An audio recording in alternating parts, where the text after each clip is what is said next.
नमस्कार संबलपुरी न्यूज रे आपण मान को स्वागत करुछा। आज मुई राशन कार्ड बाबद रे अपडेटटा बतामी। आउ जेन माने मोर चैनल के पहला कर देखुछन से माने सब्सक्राइब बटन के दबे देबे। आउ मुई जो कथा ना कहे सीधा टॉपिक ऊपर वीडियो बनासी।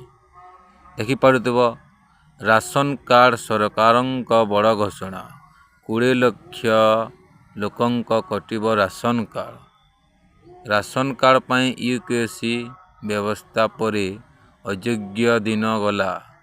अगस्त 22 रु यूकेसी संयोग आरंभ होइतिला बेले एबे आसीछि सांगठिक तथ्य।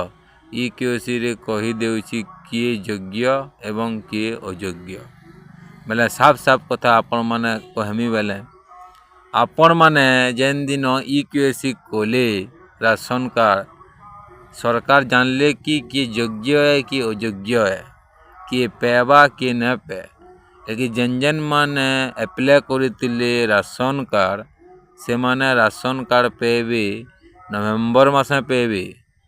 आउ जेन जेन माने अप्लाई न करी से माने अप्लाई करूँ आउ राशन कार्डटा पेबे। और जेन जेन माने अयोग्य हिताकारी माने थिले से मान को राशन कार्ड रे काटी दिया जाइछि।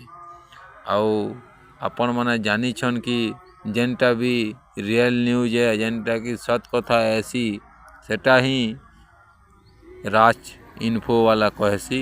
और आपण माने भी जानी छन राज इन्फो के सपोर्ट करूँ आउ भल